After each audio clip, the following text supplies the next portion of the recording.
Manx Radio's Update with Beth Espey.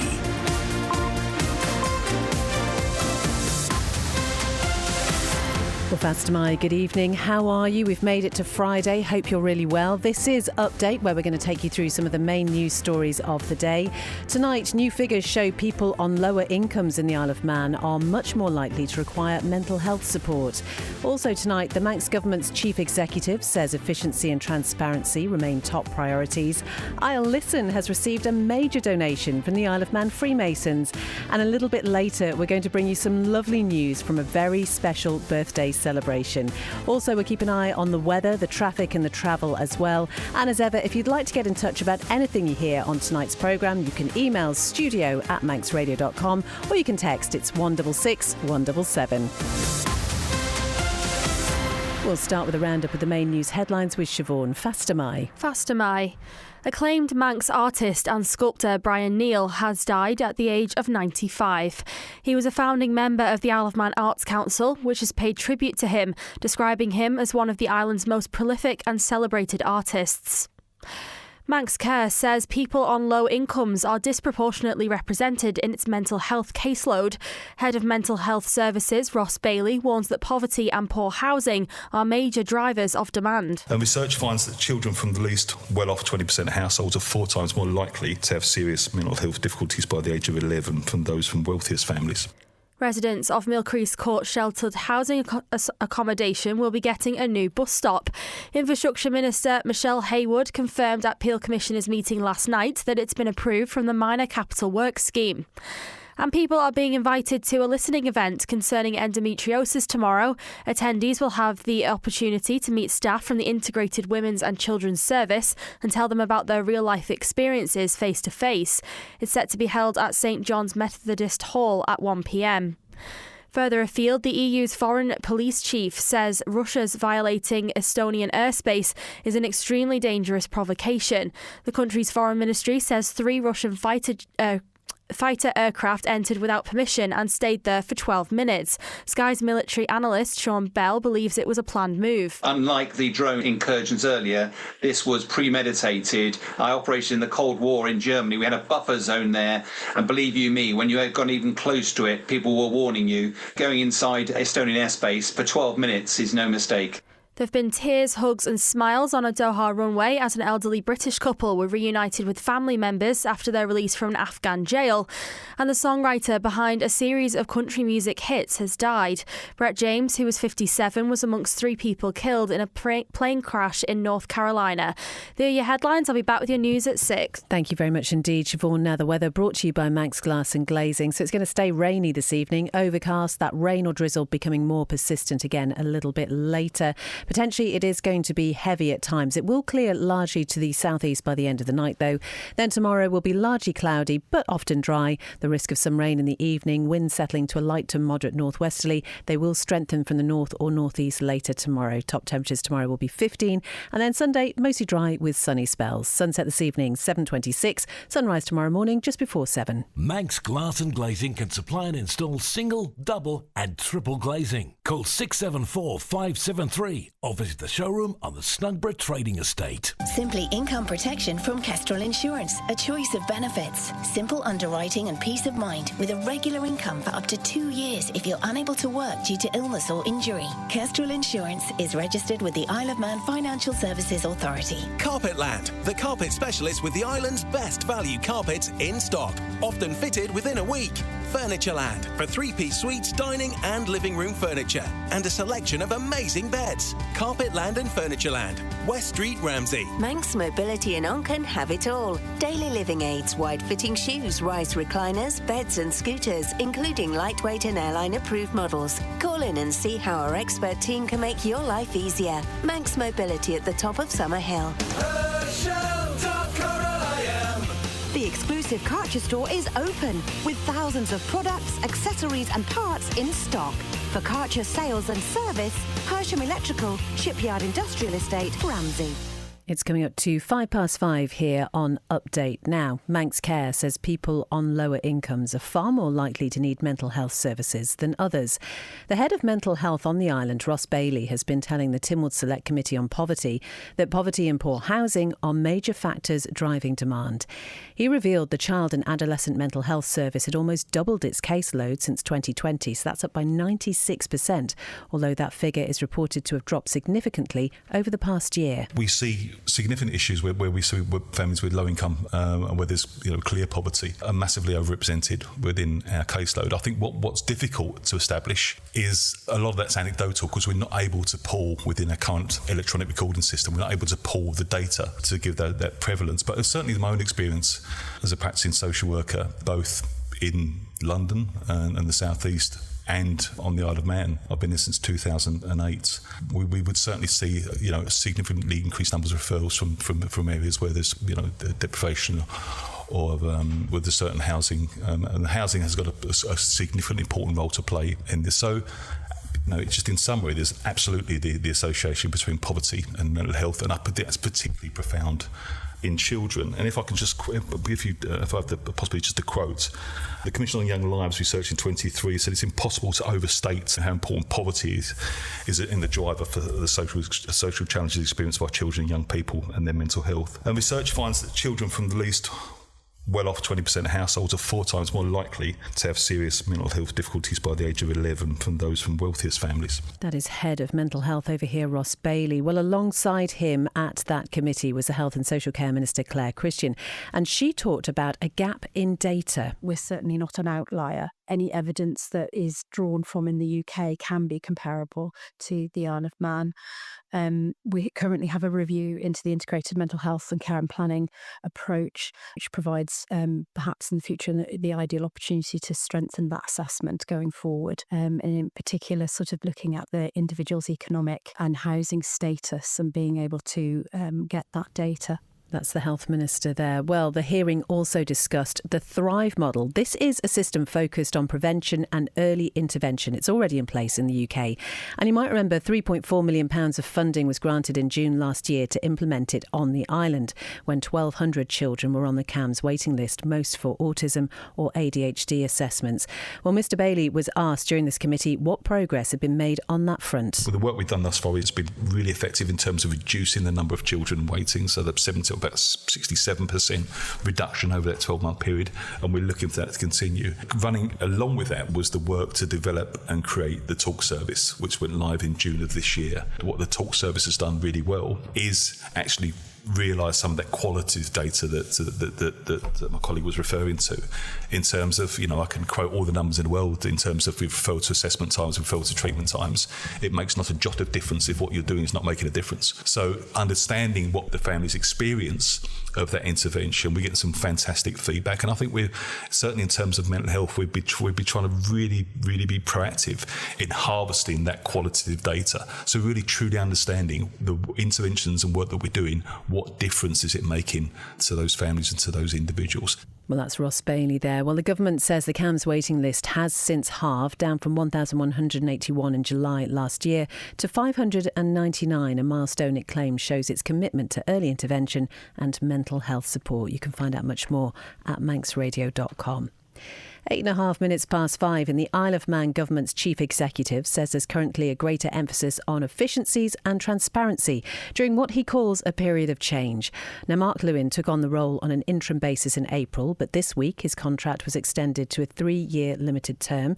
The Chief Minister's confirmed an open recruitment process will begin in late 2027 or early 2028.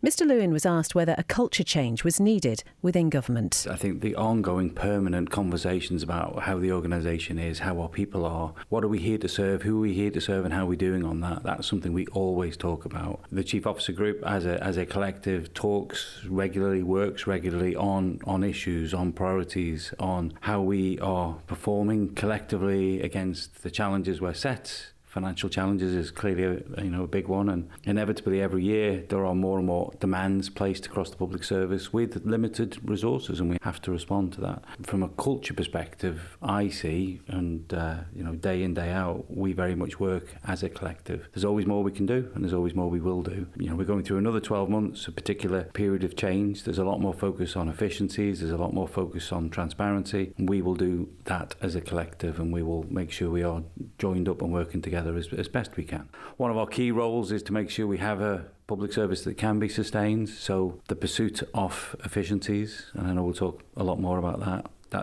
That was one of the priorities I was asked to look at when I came in April. And working with the Chief Officers Group, working with our central functions, whether that's digital transformation, whether that's making sure we got as good a use as we can of our partners and our contracts, making sure our assets are being fully utilised, making sure that we are doing the best we can in that space with our people. And services, stepping back and reimagining and redesigning for today's world, how they can function and how we do it in a sustainable long-term way. So the concept of financial challenges, making sure our services we can sustain. Increasingly, it's difficult to say. Every year there are more and more demands placed on public service. In a small island, we do far more than we do or you would expect to see in other larger jurisdictions. And people of the Isle of Man, quite rightly, we like our way of life and we like the things that are provided, and sometimes when we believe we have to change some of that can be difficult. That's the Isle of Man Chief Executive, Mark Lewin. Now, Peel Commissioners met last night to discuss a range of local issues, including talks with the Infrastructure Minister, electric vehicle parking in Market Street, progress on levelling of football pitch and plans for a new bus stop. Local Democracy reporter Emma Draper was there. The Commissioners met with DOI Minister Michelle Haywood to discuss the proposed 20-mile-an-hour scheme in Peel. Dr Haywood said there'd be 20 zones around both the schools in the town due to a stipulation in a Tynwald resolution, which she said recognises that these are often used outside of normal hours for clubs. The board agreed that it's difficult to drive over 20 miles an hour on some roads due to their size and the number of parked vehicles. Dr Haywood also told the Commissioners that there were no plans to put purpose-built traffic calming measures into the scheme, as it could cost the department up to £3 million. The board agreed it would like to have a drop-in session for residents of the town to talk to the Minister directly about the issue. This will be organised before the consultation closes. Minister Haywood also confirmed to the board that a new bus stop has been approved from the Minor Capital Works scheme. She said it will serve Millcrease Court and a crossing will also be developed as part of it. Dr Haywood added it will be moved further down the road due to the current stop blocking a driveway, and a castle curb will be put in to make the stop fully accessible. Also on the agenda was an update on the levelling of the football pitch on the headlands. Commissioner Stuart Hardingham said the plan was to fill in the lumps and bumps. However, it now needs 3,000 cubic tonnes of soil. He said he doesn't understand how it got so out of hand when it was initially to make the playing surface more comfortable for people to use. Mr Hardingham said the events committee is getting more quotes to be able to carry out the work. Chair of the events committee, Katrina Baptist, said she had been working on getting more of the community groups involved in the Christmas Light Switch-on event. She said the Youth Club, Football Club and the Methodist Church have agreed to help out. Ms Baptist told the board that she's hoping to have a nativity play during the event. Peel Commissioners will next meet on Thursday the 16th of October. Emma Draper reporting. Manx Radio Travel, driven by Quayside Tyres and Service Centre. Well, just to let you know that in the past few minutes, police say they are in attendance at Victoria Road in Douglas for a 2-vehicle RTC. So if you're travelling home in that sort of direction, you are asked to avoid that area. So that's Victoria Road in Douglas. That's the one with the big Tesco store on there. We'll bring you up to date when that situation is cleared. Looking down at the airport, all looking okay down there. And the steam packet this evening, all okay. The Manxman due in at 6 and the Manannan on its way to Liverpool. It's due in at around about 5:45. Just be aware though, if you are planning on travelling tomorrow on the steam packet, the 7:15 sailing to Heshin, the Manxman sailing, is at risk because of the possible adverse weather forecast. So we'll bring you all the latest details on that as soon as we have them. And other than that, it's just the usual things to know about. The Mountain Road, of course, closed from Brandywell to the Cregna Bar. There are temporary lights on Lake Road. That's 24 hours a day in Douglas for patching works, and that short stretch of Glenfaber Road is closed near the new sewage treatment plant. But the main thing to look out for is that RTC that's happened on Victoria Road in Douglas. Police are asking you to avoid the area. Ask how you can spread the cost interest-free at Quayside. It's 14 minutes past 5. Now, children with learning disabilities are set to benefit from better mental health education because the charity I'll Listen has received nearly £27,000 from the Isle of Man Freemasons to support their work.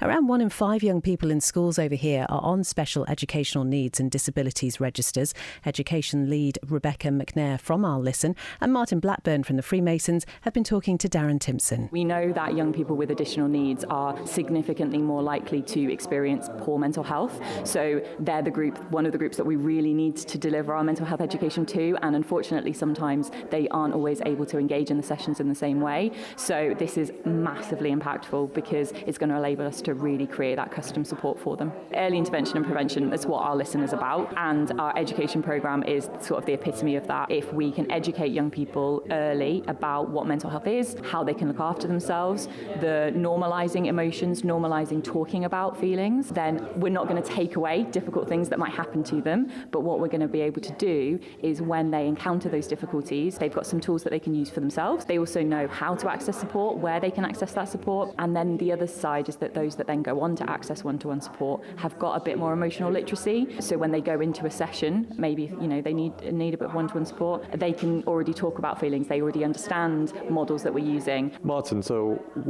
can you tell me why the Freemasons decided to donate this money to I'll Listen? Just looking around this room today, I know it's radio, but on every single wall there are products of courses that they've run with children, some of the wonderful ideas that the children have got here for all of us to see, but you know that the amount of emotional energy that they've invested in producing that work will in itself have been a great release. The quality of the product that they've got and the diversity of the range of materials that they've got, and the great thing about I'll Listen and what we've seen of their materials today, the whole idea of the money that we are donating is to increase the range and offering that they can give to reflect the needs of our population.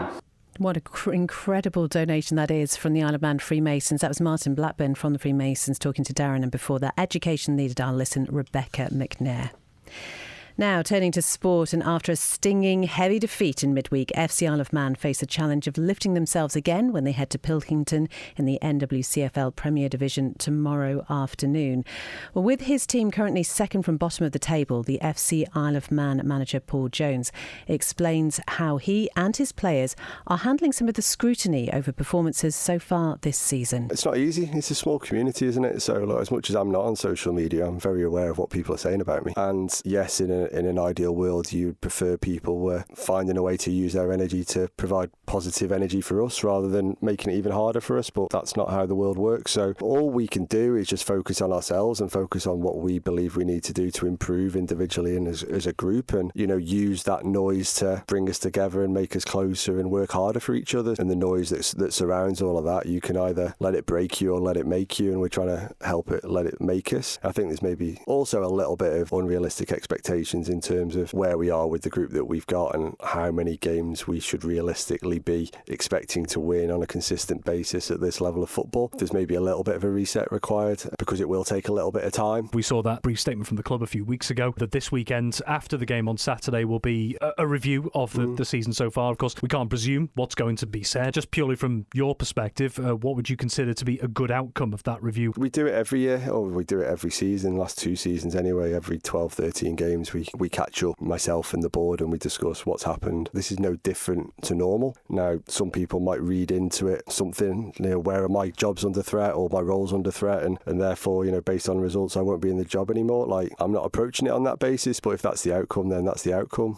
I don't know, and it's up to the board to answer that question, not me. But as far as I'm concerned, it's a natural part of the process of any well-functioning club that you have regular meetings between the football side and the business side of the football club. There'll be decisions made anyway. There's always decisions made. Just what those decisions are will be dependent upon how those conversations go. I'm going into it as a normal review process, and then what happens. That's Ravens manager Paul Jones talking to Rob there. Pilkington versus FC Isle of Man kicks off at the PSD Stadium tomorrow at 3 p.m. Just a reminder, there has been a 2-vehicle RTC on Victoria Road in Douglas. Police are asking you to avoid that area. Earlier, there was also an RTC near the Mancat Sanctuary in Santon. That is all clear now if you are heading heading home that way. 19 minutes past 5 and staying with sport, and there is a real buzz around Vagabonds Ladies Rugby Club as the team begins its new season in Women's NC2 North-South at home to Sale FC 1861 second team tomorrow. Team coach Jack Kane and player Freya Crowe have been telling us about their ambitions for the campaign ahead. Yeah, I think everybody's really excited. Obviously, it's a bigger league with some new teams that we've not played before, so I think everybody's looking forward to it and feeling quite optimistic based on how we finished last season, so things are looking good, yeah. And Freya, from a player's perspective, there just seems to be a really positive atmosphere in the group. What's the key to that? Friendships, maybe. I don't know. I feel like everybody's just like a big family and everybody's just really happy to play rugby. And Jack, from your side of things, you mentioned about the experiences last season. What are the biggest lessons you all took from last season, do you think? I think it's the importance of away games. I think we showed last season that our home form is really good. You know, we're battering teams at home, but then when we come to away games, we're losing to teams that we really should be beating. So I think now it's just trying to piece it all together and get a full squad travelling away as well, because we're more than capable, because we've shown it at home of dominating the league, frankly. So it's trying to do it home and away now. And Freya, there has been quite a few changes in the squad over the last couple of years. How would you say the newer players over the last couple of years have really settled into things? Can't say too much as I am a new player as of last year, but I think everybody's doing really, really well. I think everybody's settling amazingly, and there's lots of new players that are coming up and they're amazing, to be honest. You're a newer player as well, so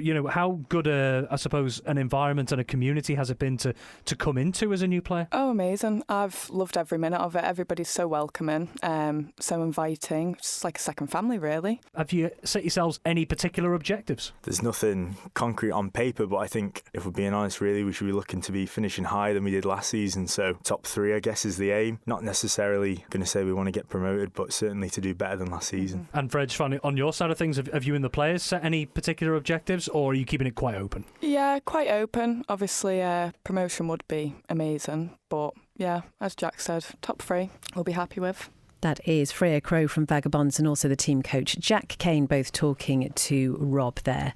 Now, I mentioned a very special birthday celebration that's been taking place this afternoon. Well, Jim Parks has turned 106 years old. I mean, what an incredible thing. And also, actually, this month, 2 other residents will be turning 100 as well. And lots to celebrate down at Southlands. We will be hearing from Mr. Parks a little bit later on Manx Radio.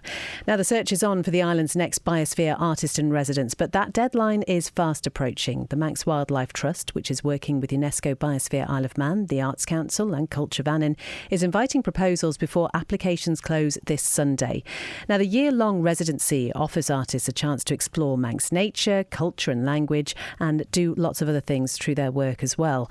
Outgoing resident Amy Howes has been telling Howard she hadn't realised just how transformational the experience would be. So I'm a sound therapist and I've worked with sound in nature before, so I had that connection with the biosphere on a sound level from doing outdoor sound baths for a couple of years before I took on the residency. So in that way I already had quite a connection with the biosphere. And just clarify for those who perhaps might not know, when you say an outdoor sound bath, what does that actually entail? So an outdoor sound bath is where I set up my instruments, which are instruments from the crystal bowls, the gongs, and percussion instruments in special places in nature. So, for example, I've done sound baths at the Ramsey Woodland Hairpin Park, which is the Manx Wildlife Trust Reserve. And then I invite people to come and listen to the sounds of nature, but also blend the sounds of nature with the sound bath instruments to create an immersive meditative experience that helps people connect to our landscape and our biosphere, but also to themselves as well. Just some moments of stillness and deep listening. What would you say to anyone, artist in any sphere really, who was considering this sort of role? I've experienced more than I ever imagined. I feel like I've really made the most of the opportunities that have popped up as part of the residency, and created opportunity as well to collaborate, to form new connections, friendships, to learn new skills, from artistic skills to business strategy skills. So it's been a very broad learning experience. So I would say if you're considering it, just go for it. I wouldn't change the whirlwind and the learning and what comes next for anything. That is Amy Howes, who is talking to Howard Kane. Once again, you can find out more details at manxradio.com. Just a reminder that in the past 20 minutes, police have told us they are at a RTC on Victoria Road in Douglas. The road is currently blocked at the moment, so do please avoid that area. And just looking ahead, on Sunday for the Festival of Motoring, there are going to be some road closures. The southbound carriageway on Glencrutchery Road will be shut from 9 until 11, and the Mountain Road will be closed in its entirety from noon until 5 p.m. Now let's talk about other sports news with Rob. Faster My. First off, equestrian, and the Isle of Man's Yasmin Ingham sits inside the top 10 of the individual standings on day 2 of the 2025 FEI Eventing European Championships in Oxfordshire.